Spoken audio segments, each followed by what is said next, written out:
Sunday afternoon, a stadium roars. The sound is so loud it registers on seismographs as a minor earthquake. Millions of people, from living rooms to bars to the bleachers, are locked in a state of absolute, heart-pounding suspension. A ball flies through the air. If it lands 3 inches to the left, the city riots with joy.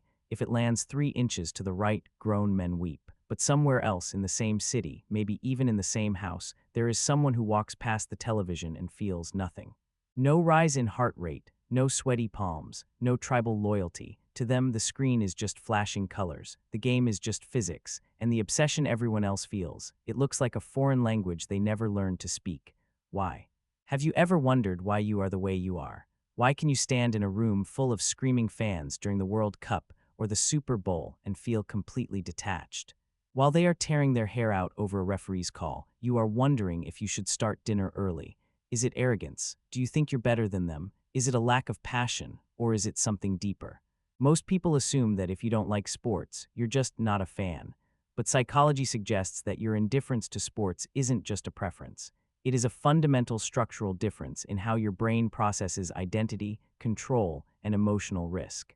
Stick with me until the end, because if you are the person who stays calm while the world goes crazy over a game, the reason might explain your entire personality. It might explain how you handle relationships, how you work, and how you survive a crisis. To understand this, we have to look at the 3 distinct psychological reasons why some minds simply refuse to play the game.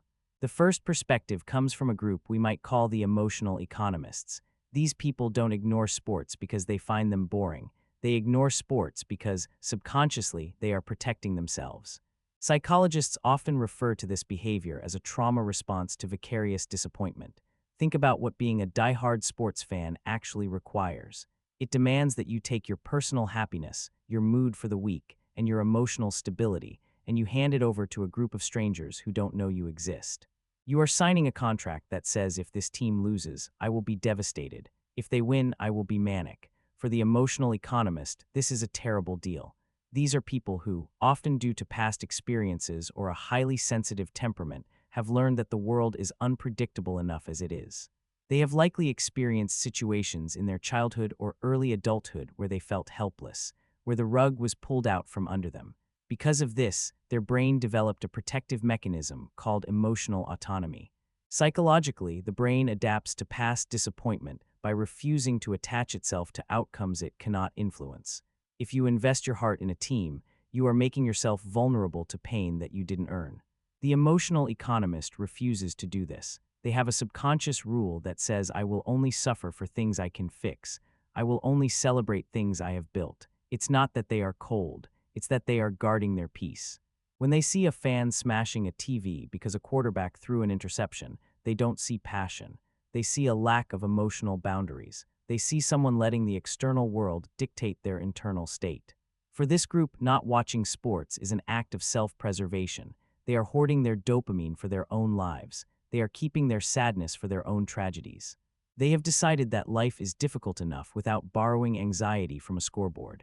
They look at the chaos of fandom and think, why would I volunteer to be hurt? But then, there is a second group.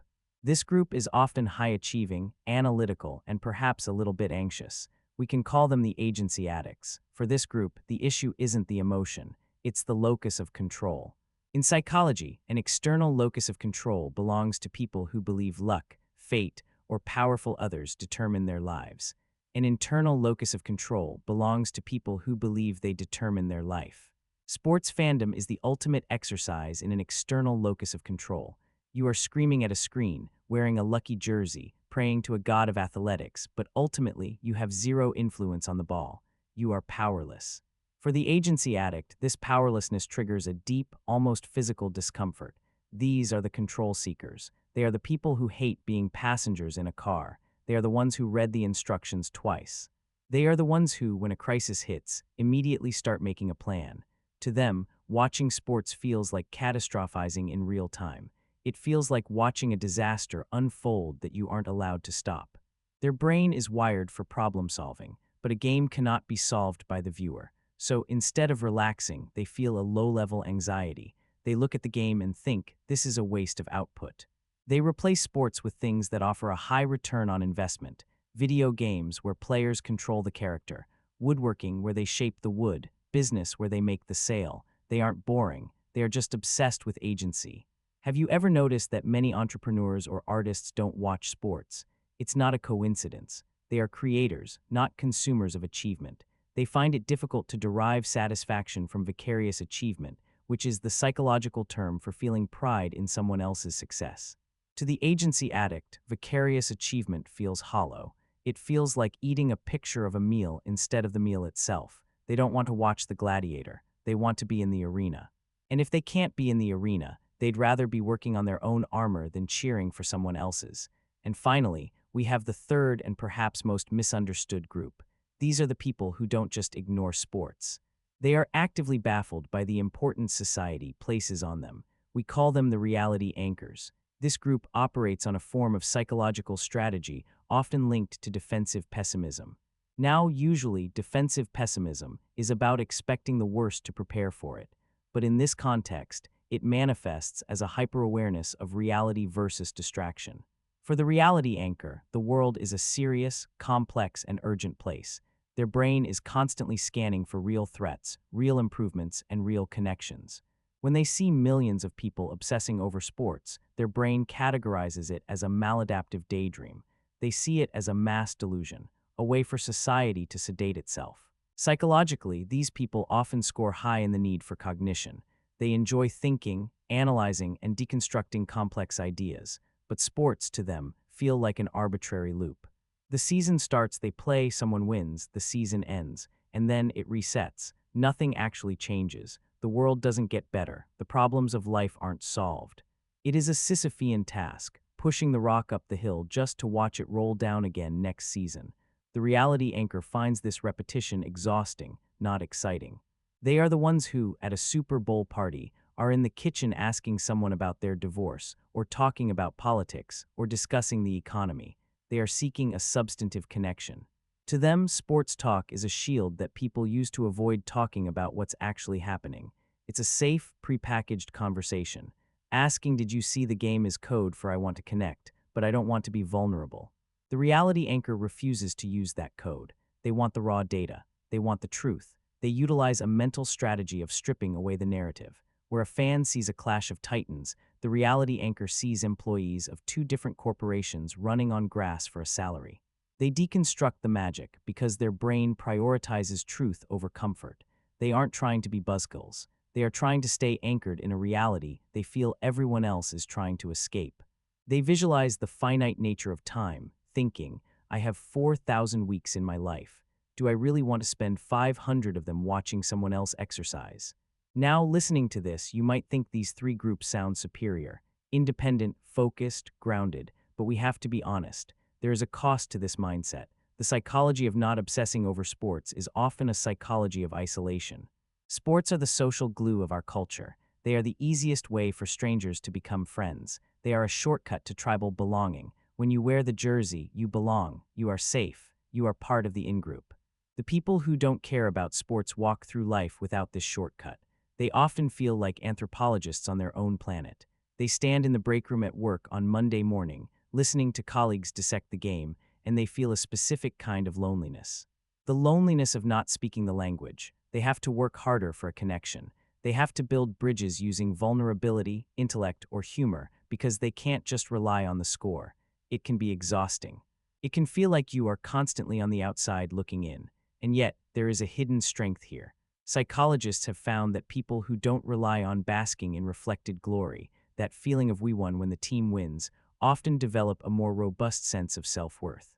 Because their self-esteem isn't tied to the leaderboard, it is more stable. They don't have the Monday morning hangover of a fan whose team choked. They are the steady hands in a crisis. When the world is losing its mind over a fumble, they are the ones looking around, calm, ready to handle the things that actually impact survival. They are the designated drivers of society. While everyone else is drunk on emotion, they are watching the road. So we return to the question quietly. If you are the person who treats the Super Bowl like a regular Sunday, you are not broken. You are not boring. You are simply wired for a different kind of survival. You might be the emotional economist, protecting your peace from the chaos of things you can't control. You've learned that your heart is too expensive to gamble on a game. You might be the agency addict, demanding that your energy goes into things you can build, fix, and own. You refuse to be a spectator in a world where you could be a player. Or you might be the reality anchor, seeing through the spectacle, refusing to be distracted, keeping one foot firmly planted in the truth, no matter how heavy it is. Which one are you? Are you the one who guards your calm? The one who needs control, or the one who refuses to pretend? Think about it. Because in a world that demands we all scream at the same time, staying silent is a radical act. It means you are generating your own meaning. You aren't outsourcing your adrenaline. You are keeping it for the moments in your own life that actually require courage. And maybe that's the trade-off. You miss the party in the stadium, but you show up fully for the reality of your own life.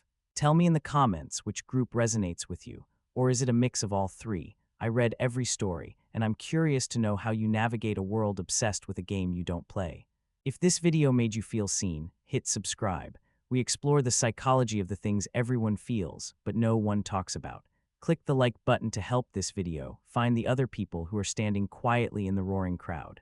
See you there.